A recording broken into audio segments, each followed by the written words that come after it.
공부할 차례야. 167쪽에 한계. 그러니까 이제 행정위원회 국민에게 효력하는 법 만들 때부터 이제 지켜야 되는 한계가 있어. 근데 첫 번째, 국회가 행정기관에게 국민의 권리 의무에 관한 사항 정해라 권한을 줄 때도 지켜야 되는 한계가 있어. 자, 출발이 뭐냐면 국민의 권리 의무에 관한 기본적이고 중요한 사항은 국회가 법률로 정해야 되는데, 국회가 법률을 만들면서 뭐라고 하냐면 대통령한테 야, 니네가 알아서 정해, 이런 식으로, 응?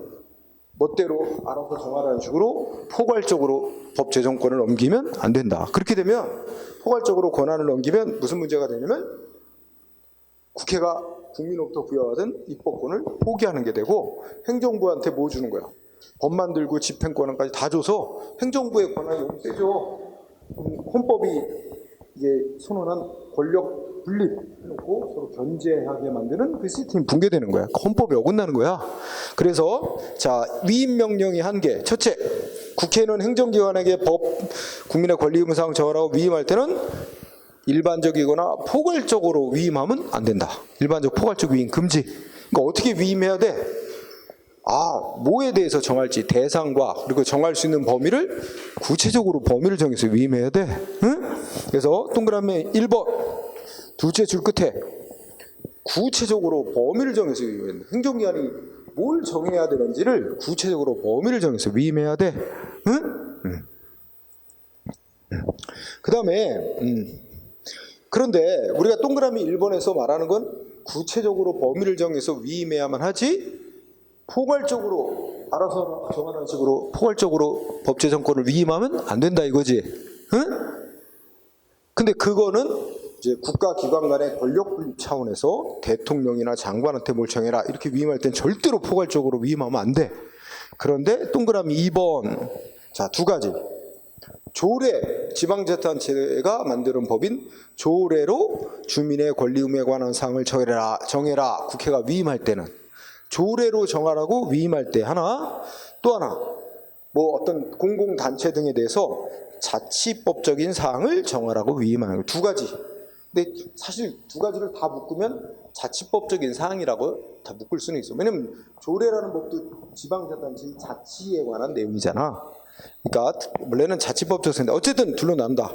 조례에 대해서 조례로다가 주민의 권리 의무 사항 정해라 위임할 때와 어떤 단체에게 자치적인 사항을 정하라고 위임할 때는 이때는 뭐가 허용된다고? 포괄적으로 위임하는 게 허용된다. 응? 포괄적으로 위임하는 게 허용된다. 끝에 보면 뭐라고 그랬어? 여기는 그랬지? 네. 그 다음에 두 번째, 다만 자치법적인 사항이라도 자치법적인 사항이면 포괄적으로 위임하는 거 되잖아. 그런데 자치법적인 사항 중에서도 국민의 권리 의무에 관한 기본적이고 본질적인 사항이라면 이건 어떻게 돼?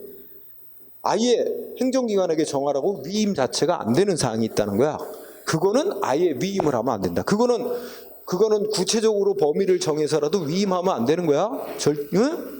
자, 자치법적 사항이라도 국민의 권리 의무에 관한 기본적이고 본질적인 사항은 위임 자체가 허용되지 아니한다. 응?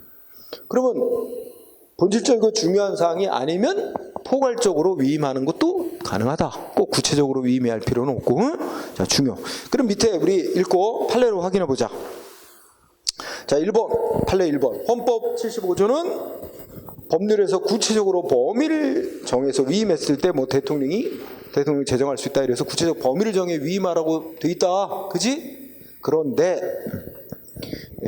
두 번째 줄 끝에 읽어보자. 이때 법률에서 위임하는 건 반드시 구체적이고 개별적으로 한정된 사항에 대해서 위임을 해야 한다. 이렇게 하면서 여기서 구체적이라는 말은 일반적이거나 추상적으로 위임해서는 안 된다는 걸 말하고, 범위를 정해서 한다는 것은 포괄적이거나 전면적으로 위임해서는 안 된다는 걸 뜻한다. 이때 분명히 그러니까 법적으로 구체적으로 범위를 정해서 위임해야 되는데 어느 정도나 구체적으로 범위를 정해야 되냐 하는 그 구체성 요구 정도, 이거 중요하다. 얼마나 법률에서 행정기관에게 구체적으로 범위를 정해서 요구해야 되냐, 그 구체성을 요구하는 정도는 뭐야? 뭘 정하라고 하는지 그 정해야 될 대상의 종류와 성격에 따라 달라진다. 그러면서 자, 보건위생 등 급부행정 영역. 그럼 여기서 급부행정이 가리키는 건 국민한테 이익 주는 것. 다른 말로 표현하면 수익적인 사항. 국민한테 이익 주는 사항에 대해서 정하라고 할 때는 어떻게 된대? 좀 구체성이 조금 완화돼도 된대. 좀 떨어져도 된대. 근데 처벌, 조세, 세금을 부과한다든지 이렇게 국민에게 불이익 주는 거와 관련된 거 있지? 이런 걸 행정기관에게 정하라고 위임할 때는 어떻게 된대요? 그 구체성의 요구 정도가 상대적으로 더 강하게 요구된다 이거야. 응? 그러니까 구체성을 요구하는 정도는 그 대상에 따라서 좀 차이가 있을 수 있다. 급부행정, 국민한테 이익 주는 작용에 대해서 뭐 정하라고 위임할 때는 좀 구체성이 완화되지만 뭐보다 세금이니 처벌에 관한 거니 이렇게 이런 사항에 대해서 행정기관에게 정하라고 위임할 때는 더 구체성이 강력히 요구되고 급부행정과 관련된 사항 정하라고 위임할 때는 구체성의 요구 정도가 좀 더 완화돼도 된다. 좀 약해도 된다 이런 얘기지. 응? 아주 중요. 그 다음에 자 2번 판례도 마찬가지. 2번도 그런 얘기를 쭉 써놓고 그 다음에 다음 페이지 가서 그 168쪽에 넷째 줄 보자. 이때 위임의 구체성 내지 명확성의 정도 내지 예측 가능성을 판단함에 있어서는 뭐야? 그 국회가 행정기관에게 뭐 정해라 이렇게 위임한 그 법률 조항 하나만 갖고 판단하면 안 된대. 응? 그 법률에 위임하는 특정 조항 하나만 가지고 이게 구체적으로 위임을 했냐 안 했냐를 갖고 판단할 일은 아니고 그 위임한 법률 조항이 속해 있는 그 법 전체의 취지 목적, 다른 법하고의 관련성 이런 걸 모두 체계적 종합적으로 고려해서 이게 구체적으로 구체적으로 범위를 정해서 위임했는지 아닌지를 판단해야 된대. 응? 이 부분이 중요. 그 위임한 법률 조항 하나만 갖고 판단하면 안 된다. 그래서 이제 이어지는 게 뭐야? 어떤 국회가 대통령한테 뭘 정해라 하고 위임을 했는데 그 법률 조항만 보면 범위가 좀 불분명해. 구체적이지 못해. 그래서 그 조항 하나만 보면 포괄적 위임한 것처럼 외형상은 보이지만 그 법률 조항이 속해 있는 그 법 전체의 취지, 목적, 또 관련된 다른 법과를 다 살펴보건대 행정 대통령한테 뭘 정하라고 위임했구나. 그 범위가 명확하게 밝혀질 수 있다면 그 조항 하나만 가지고는 포괄적 위임한 것 했다, 잘못됐다 이렇게 판단하면 안 될 일이다. 그래서 그 밑에 그치? 그래서 그런 얘기입니다.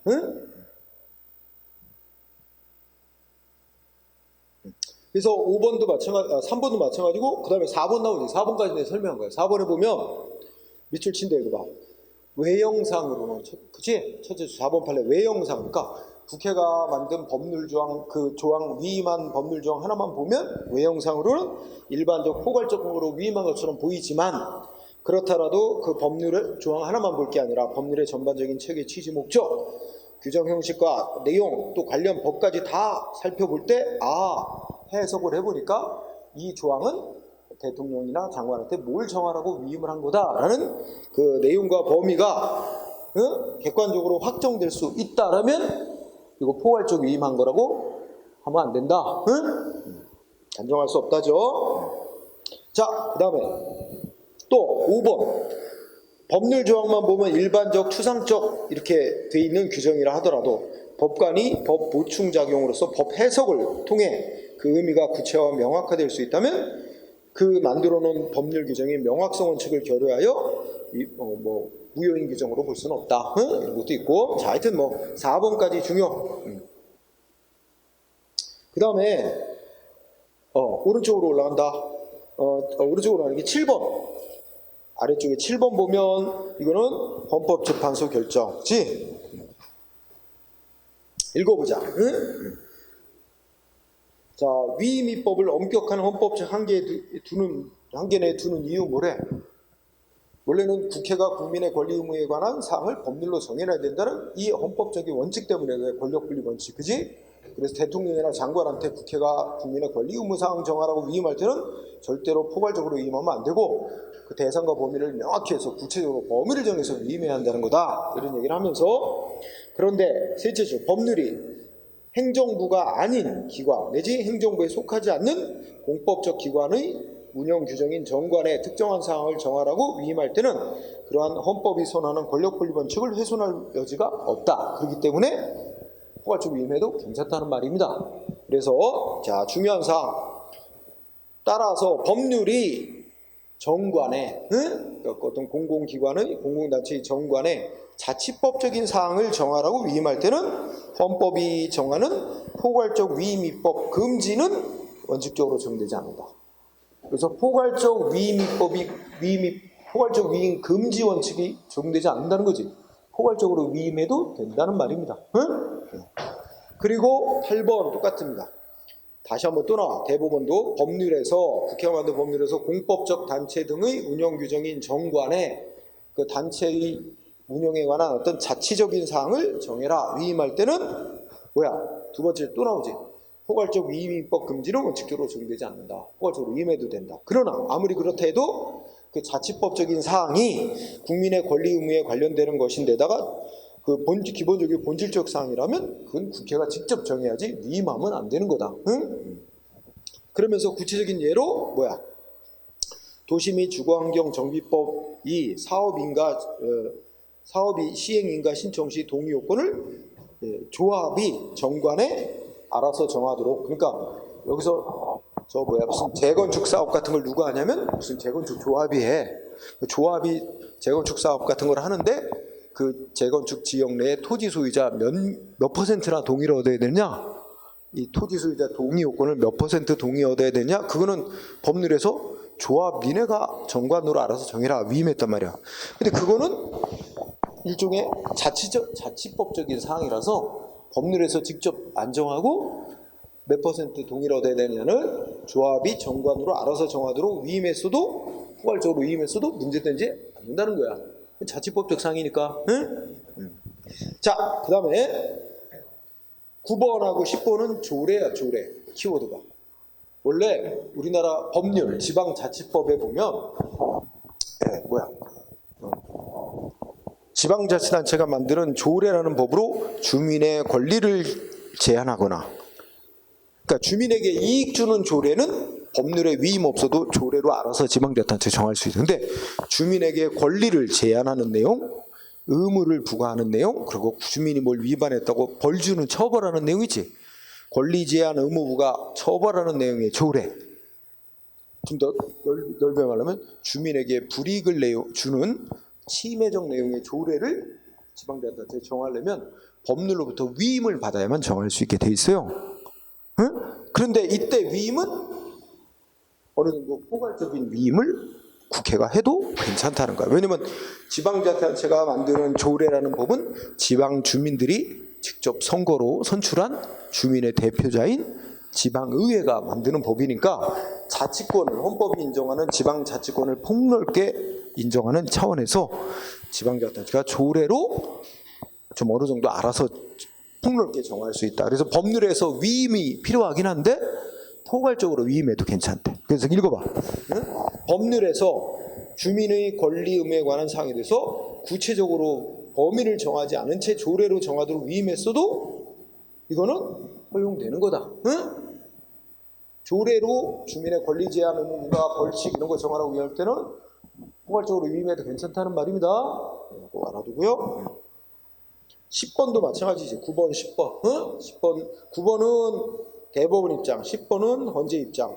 셋째 줄을 보면 헌법이 이제 지방자치를 폭넓게 자치권 보장하고 있으니까 조례로 주민의 권리 의무 사항 정하라고 법률에서 위임할 때는 대통령령, 총리령, 부령같이 법규명령에 대해서 위임할 때와 달리 그때는 절대로 포괄적으로 위임하는 게 안 되지만 그거와 법규명령에 대해서 위임할 때와 똑같이 반드시 구체적으로 범위를 정해서 위임해야 할 필요는 없고 포괄적으로 위임하는 거 서로 족하다. 응? 위임은 있긴 있어야 되는데 포괄적으로 위임이 돼도 괜찮다. 10번 중요. 뭐 그 정도 하면 될 것. 응? 그 다음에 들어가세요.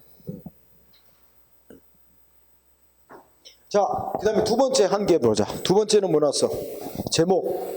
국회 전속적 입법상 위임 금지. 이렇게 제목 따르죠? 그러면 우리가 알아야 될 단어, 국회 전속적 입법사항이라는 게 뭐냐? 우리나라 최고법인 헌법에 보면 국민이 이러이러한 사항은 국회가 법률로 정해야만 한다라고 선언한 내용들이 있어. 반드시 국회가 법률로 정해야 할 사항이라고 선언한 게 있어요. 그걸 국회 전속적 입법사항이라. 예를 들면 대한민국 국민이 되는 요건이라든지 세금, 국가가 부과하는 세금의 종류와 세율 뭐 이런 거 있어. 또 형벌, 국민이 뭘 죄를 졌다고 무슨 처벌을 할 것인지 벌의 종류 막 이런 거 국회가 법률로 정하도록 헌법이 명시하고 있어요. 이렇게 헌법에서 국회대로 국회가 법률로 정해야 된다고 선언해온 사항들을 국회 전속적 입법사항이라고 부릅니다. 그렇다면 국민이 국가의 최고법인 헌법에서 국회가 법률로 정해라는 사항은 국회가 정해야 되는 거지. 그걸 다른 기관에게 정하라고 넘겨주면 안 되는 거지. 단 그 뜻이 그 세부적인 사항까지 다 국회가 법률로 다 정해야 된다. 이런 뜻이라고 해석하지는 않는다는 거야. 헌법에서 국민이 국회가 법률로 정해야 할 사항이다라고 한 것은 중요하고 핵심적이고 이런 거를 꼭 국회가 법률로 정하라는 거지. 다 정해라. 관련된 사항 다 정해라. 예를 들면 세금과 관련된 사항은 빠짐없이 다 국회가 법률로 정해야만 한다. 그건 아니다. 응? 어떤 세금 종류인지, 세금의 종목, 또 세율은 얼마나 거둘 수 있는지, 뭐 이런 세금에 관련돼서 중요한 사항은 국회가 법률로 꼭 정해야 된다는 거지. 나머지 다 중요한 거 정해놓고 그 세부 틀 범위 내에서 세부 사항은 행정기관에 정하라고 위임하는 것도 허용된다. 그래서 여기에서 포인트는 동그라미 2번이야. 뭐라고 써 있어? 다만 그러한 사항일지라도, 즉 헌법에서 국회대로 법률로 정해야 할 사항이다라고 해놓은 사항이라 할지라도 모든 걸 빠짐없이 전적으로 국회가 법률로만 정해야 된다, 이런 뜻은 아니라고 해석합니다. 그래서 국회가 법률에서 헌법이 법률로 정해야 할 사항이라고 한 것에 대한 기본적이고 중요한 사항 대강 정해놓고 그 틀 내에서 세부 사항을 구체적으로 범위를 정해서 대통령이나 장관에게 위임하는 거, 이것까지는 막지는 않습니다. 그거는 허용된다고 봅니다. 이게 중요. 동그라미 2번.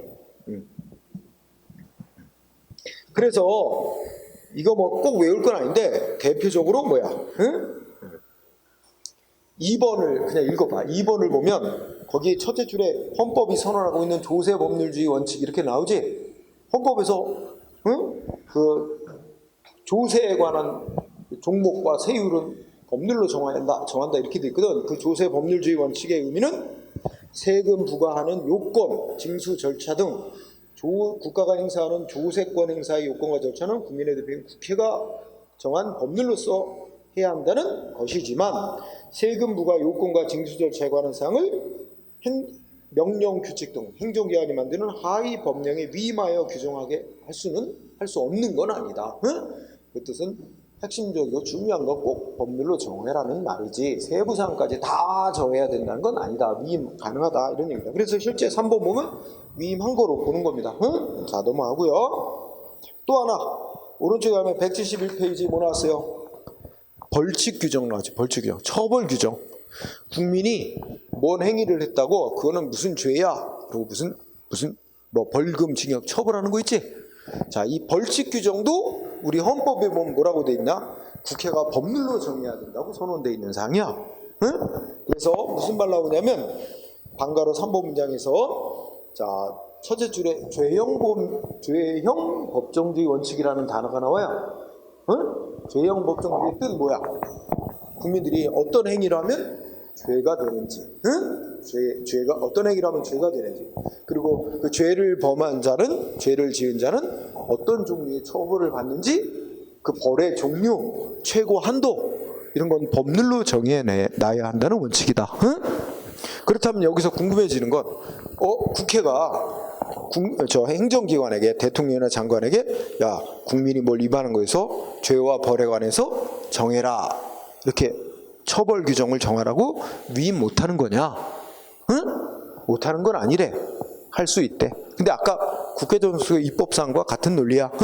그래서 일단은 헌법이 선언한 죄형 법정주의 원칙상 죄와 형벌에 관한 사항은 국회가 법률로 정해놔야 되는 게 원칙이긴 하나, 그 다음 읽어보자. 두 번째 줄에 예외. 아주 미리 긴급한 필요가 있거나 미리 국회가 법률로 자세히 정할 수 없는 부득이한 사정이 있는 경우에 한해 자, 그 다음에 아주 중요합니다. 죄의 구성 요건. 그러니까 죄의 구성 요건은 어떤 행위를 하면 무슨 죄가 되는지 죄가 되기 위한 요건이 있잖아. 이거는 반드시 국회에서 구체적으로 법률로 정해놓고 그 다음에 또 하나 처벌에 셋째 그 죄를 지은 사람에 대해서는 어떤 처벌이 행해지는지 그지? 처벌의 종류의 및 최고 한도를 명확하게 법률에서 정한 후 그거는 법률에서 정해야 됩니다. 뭐뭐는 법률에서 정해야 돼. 법률에서 정할 사항이 뭐야? 죄가 되는 요건 법률에서 구체적으로 정하고 그 다음에 죄를 지으면 뭐 징역형인지 벌금형인지 이 처벌의 종류하고 그 최고 한도는 명확하게 법률로 정해놓는다. 여기까지는 법률로 정해야 돼요. 그 정해놓은 다음에 그 법률이 정한 범위 내에서 틀내에서 나머지 뭐 징역형인데 최고 10년까지 형을 부과할 수 있다. 이렇게 해놓으면 최고 그 죄에 대해서 10년의 징역형 범위 내에서 대통령이 그 죄 중에서도 뭐 이런 거 할 때는 7년형, 뭐 할 때는 5년형 이런 식으로 또 그러면 10년 범위 내에서 세부적으로 나눠서 규정할 수는 있는 거다. 그래서 세부사항을 위임하는 건 허용된다. 그럼 이런 거 문제 낼 때 이렇게 나옵니다. 헌법상 죄형 법정주의 원칙상 죄와 형벌에 관한 사항은 일체 위임이 허용되지 아니한다. 백수야. 허용 안 되는 건 아니다. 그지? 일정한 요건 하에 허용됩니다. 그래서 밑에 판례 1번이 이걸 대표적으로 나타내. 뭐 읽어보자. 이미 다 공부한 거야. 확인차 읽어보는 거야. 판례 1번. 특히 긴급한 필요가 있거나 미리 법률로 자세히 정할 수 없는 부득이한 사정이 있는 경우에는 법률이 죄가 되는 요건, 구성 요건에 관해서는 처벌 대상이 되는 행위가 어떤 행위를 하면 처벌 대상이 되는 것이다라고 예측할 수 있을 정도로 법률에서 구체적으로 정하고 또 그 행위를 하면 어떤 벌을 받게 되는지 형벌의 점에서는 형벌의 종류하고 그 상한과 폭을 법률에서 명확히 규정해 놓는 것을 전제로 위임이 허용된다. 그러한 전제 하에서 위임하는 것 죄형 법정주의 원칙에 위반되지 않는 거로 본다. 그지? 확인했지? 그 다음 맨 밑에 4번 재위임 제한. 재위임이 뭐야? 위임이 또 한 번 일어나는 거지? 그러니까 국회가 법률에서 대통령한테 뭐 정해라 위임했는데 대통령이 다시 그걸 장관한테 또 네가 정해야 하고 또 위임하는 거지. 그러면 우리가 궁금해하는 거야. 자, 국회로부터 뭐뭐 정하라고 위임을 받았는데 이걸 행정기관이 알아서 또 하급기관에 재임하는 게 허용되느냐? 재임이 허용된대요, 안 된대요? 응? 허용된대요, 안 된대요? 경우가 두 가지로 나눠져. 그죠? 자, 어떻게 재임하는 건 안 돼? 전부 재임하는 건 안 된다. 그러니까 법률에서 뭐뭐뭐 대통령이 정해라 하는데 대통령이 하나도 안 정하고 그걸 그대로 장관 네가 정해라 하고 다시 재임한 이건 안 돼. 그럼 완전히 그러면 국회 의사를 무시하는 거야. 국회가 대통령한테 정하라 그랬잖아. 대통령이 그냥 하나도 안 정하고 재임하는 건 그는 국회 의사를 무시하고 법률에 어긋나는 거로 보기 때문에 그건 허용될 수 없다. 그래서 키워드 전부 재임은 허용되지 않는다. 그러나 두 번째 어떻게 재임하는 거야? 법률에서 대통령한테 뭐뭐 정해라 그러면 정하라고 한 사항 중요한 거 대가 대통령이 정한 후에 그 틀내에서 세부사항을 다시 구체적으로 장관한테 정해라. 이렇게 재임하는 거 요건 허용한다. 그래서 두 번째 줄 일단 위임받은 사항에 대해서 대강 정하고 그 중에 특정 사항을 세부 사항 정해서 구체적으로 재임하는 거 요건 허용된다. 이렇게 정리하면 됩니다. 자, 그러면 다음 페이지에 뭐 똑같은 내용이 있으니까 판례 1번이 그 똑같은 건데 중복되니까 그냥 여러분들이 읽고 지나가고요. 그 다음에 다섯 번째 내용 및 형식상 한계. 자, 이건 내용은 너무 쉬운 거라 얘기할 필요도 없지.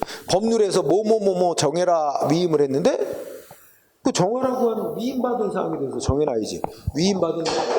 위임받지도 않은 걸 지멋대로 국민의 권리 사항 마음대로 정하면 안 되겠지. 그거는 뭐 무효가 되겠지, 그렇지? 예. 그래서 위임 범위를 벗어나서 정하면 안 된다. 그런데 여기서 중요한 건 셋째 줄을 잘 보세요. 셋째 줄 뭐라고 써놨어? 상위 법령이 위임의 형식을 지정한 경우에 그 형식도 준수해야 된다. 응? 야, 그러면 이런 말이 되는 거야. 예를 들어서 대통령한테 정하라고, 대통령령으로 정하라고 국회가 위임을 했어. 그럼 대통령령으로 정해야 되는데 장관이 부령으로 만들어 놓으면 이건 위임의 형식도 안 지킨 게 되는 거야. 그치? 자, 관련해서 판례 1번을 봅니다.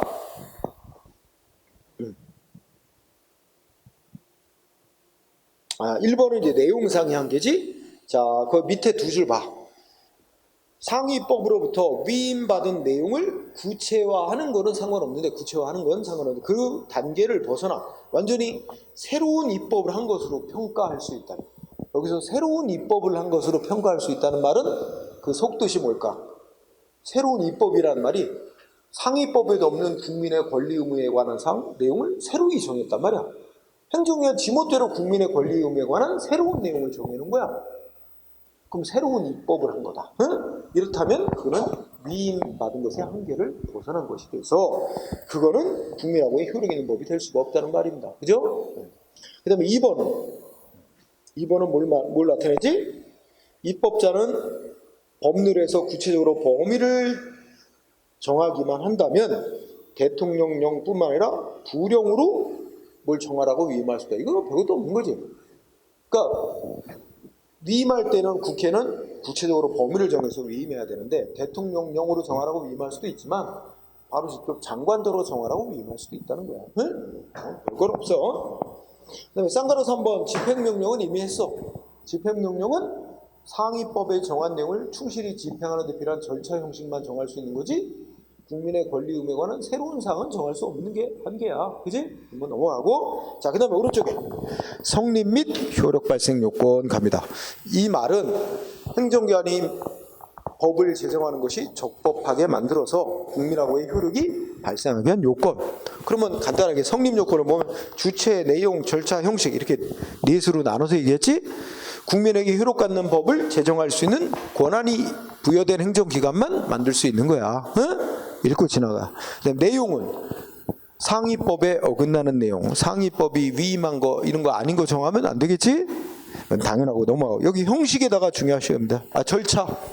자, 절차에서 두 가지를 공부하는데 동그라미 1번의 키워드는 뭐야? 응? 원칙적으로 국민의 권리 의무 일상과 관련 밀접한 관련이 있는 법규 명령을 제정하거나 개정하는 원칙적으로 뭐 해야 된대? 40일 이상 입법 예고해야 된다. 밑줄 40일 이상 입법 예고.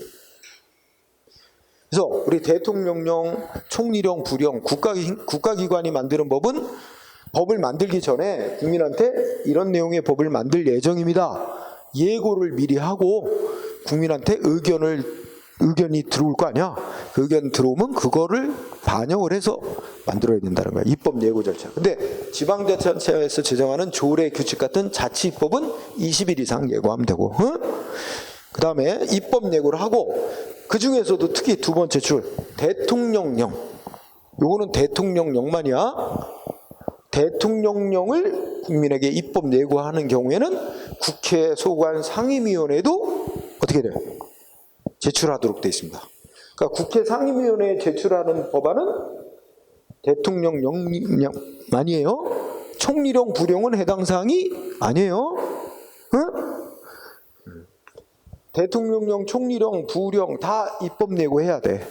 그런데 국회까지 제출하는 건 대통령령만. 그 다음에 동그라미 2번. 자, 행정기관이 대통령, 국무총리, 장관 이런 행정기관이 국민에게 효력 갖는 법을 만든다. 무슨 절차는 공통으로 거쳐야 돼? 뭐 법제처 심사라는 건 다 거쳐야 돼. 그치? 근데 우리 장관, 국무총리 다 모이는 회의, 국무회의 거쳐야 되는 건 뭐야? 대통령령만. 응? 대통령령에 한해서만 국무회의 심의를 거쳐야 됩니다. 응? 대통령령은 법제처 심사, 국무회의 심의 다 거치고 총리령, 부령은 법제처 심사만 거치니까 그 차이가 있지? 꼭 알아두고. 그 다음에 이렇게 만든 대통령, 총리령, 부령 이렇게 행정기관이 만든 법 효력이 발생하려면 국민한테 공포를 해야 되고 언제부터 효력 발생한다고 규정이 있으면 그날부터 효력이 발생하고 규정이 없으면 공포한 지 20일 지나면 효력 발생하는 거. 이건 우리가 앞서 배운 일반 논리 똑같습니다. 그러니까 읽고 지나가세요. 자, 여섯 번째인가? 하자 있는 법규명령의 효력, 중요한 주제야. 응? 여기서 하자가 있다는 건 무슨 말이야? 위에서 말한 요건을 제대로 못 갖추고 법이 만들어졌단 말이야. 응? 흠 있게 요건을 못 갖추고 만들어진 법은, 자, 심사기관이 이건 요건을 못 갖춘 법이다 판정하면 어떻게 될까? 무효입니다. 무효. 그래서 여기 중요한 데는 하자 있는 법규명령의 효력은 첫째 줄 밑줄, 하자의 정도에 관계없이 무효가 된다. 하자 정도에, 그러니까 얼마나 흠이 많으냐, 크고 중하냐 상관없이 경미한 흠만 있어도 무효. 뭐는 없어? 취소란 없어요. 법은 흠 있는 거로 판정 나면 그냥 무효만 있는 거야. 취소 흠이 있더라도 권한 가진 기관이 취소시킬 때까지는 일단 흠이 있는 채로 효력이 유지된다. 이런 논리는 없습니다. 응? 무효만 있어요. 자, 그 다음에 그 밑에 판례 1번 꼭 알아야 돼. 자, 1번을 읽어보니까 행정각부 장관이 부령으로 정할 수 있는 범위는 상위법인 법률이나 대통령령으로부터 위임받은 사항이나 또는 상위법을 집행하는 데 필요한 절차 형식을 정한 집행명령, 이런 거에 국한되므로 결론은 어떻게 돼?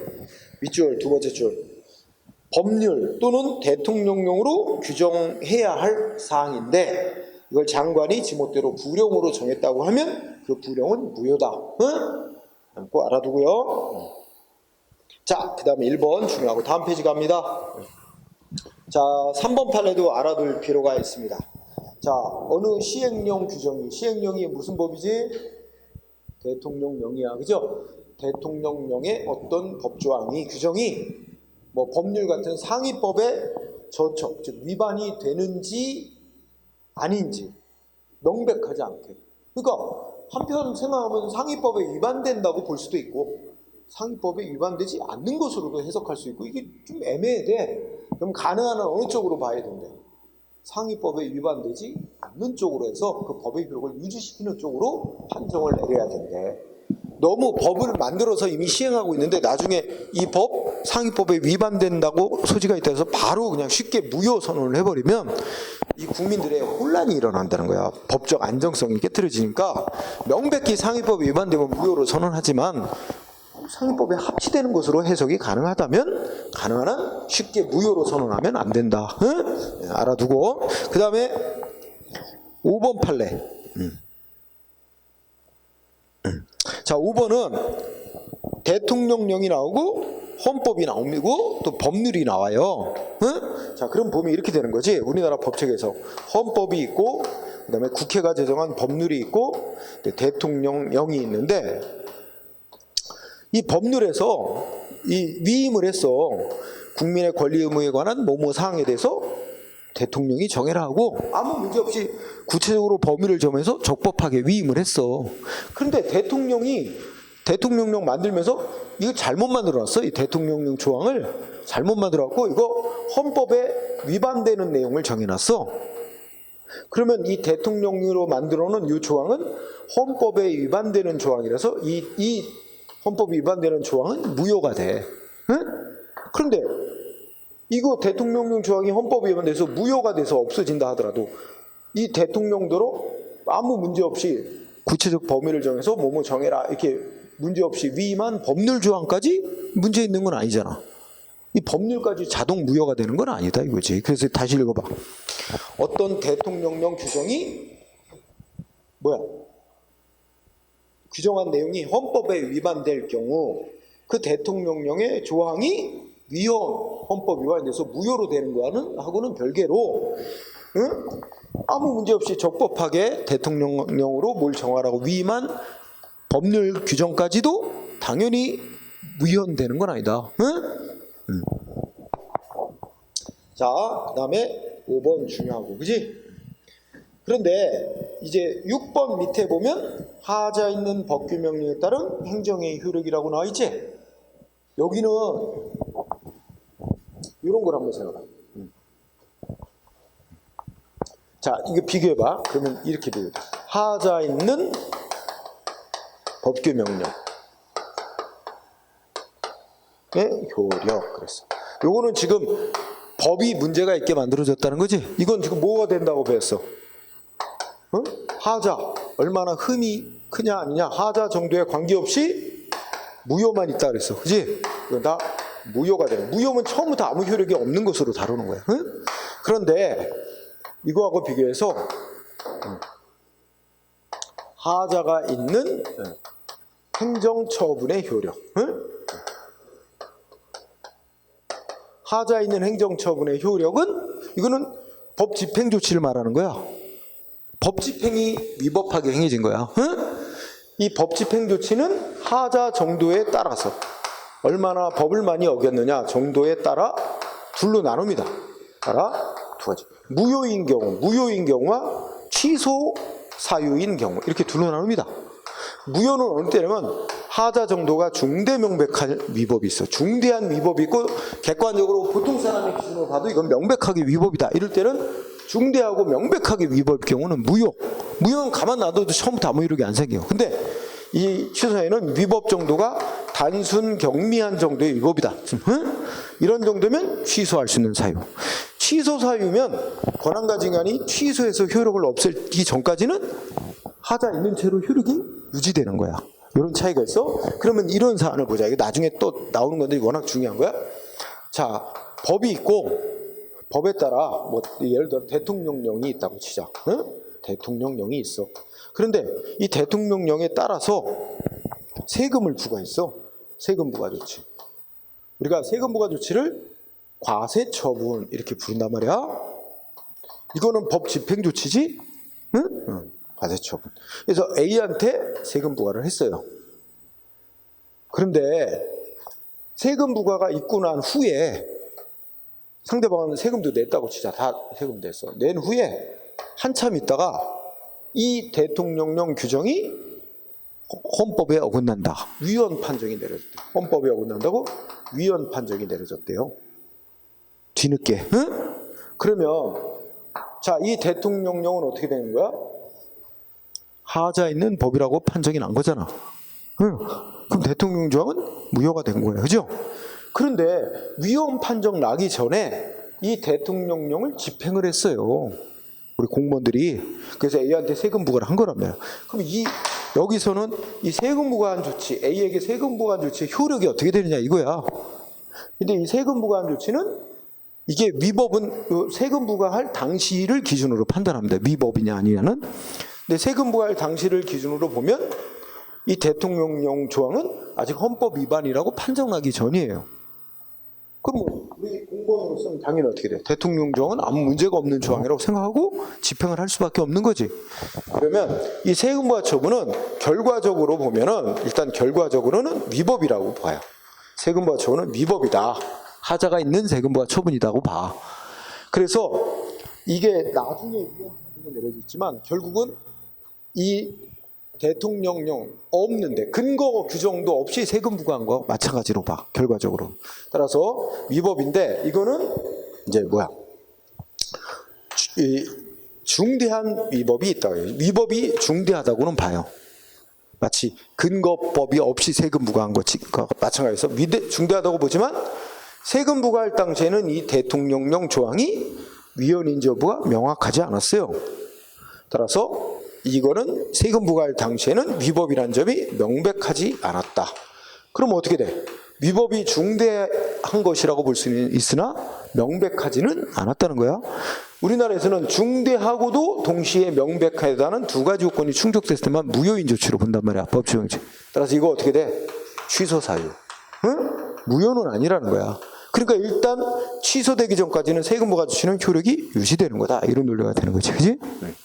그래서 이거는 지금 법의 효력을 문제 삼는 게 아니고 법 집행 조치, 행정처분의 효력이죠. 응? 그 얘기다. 하는 거 알아두고요.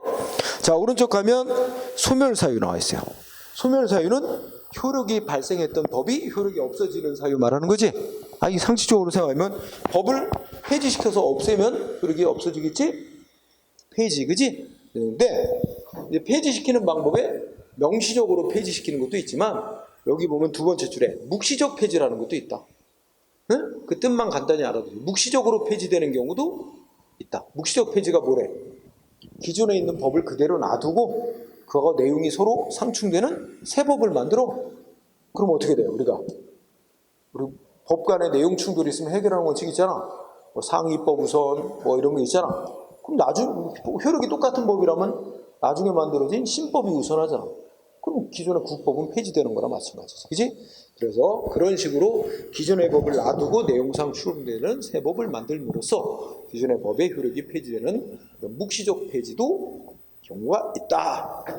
그 다음에 쌍가로 2번 종기도래 해제 조건 성취라는 건, 종기라는 건 유효기간이 끝나면 법을 만들 때 유효기간을 정해놓고 만드는 법도 있을 수 있는 거야. 이 법은 뭐 2030년까지만 효력을 갖도록 한다. 이렇게 정해놓고 만드는 법이 있을 수 있겠지. 그러면 2030년 12월 31일 자정되면 자동으로 효력이 소멸하는 거야. 그지? 또 법을 만들면서 조건을 붙여갖고 만드는 법이 없어.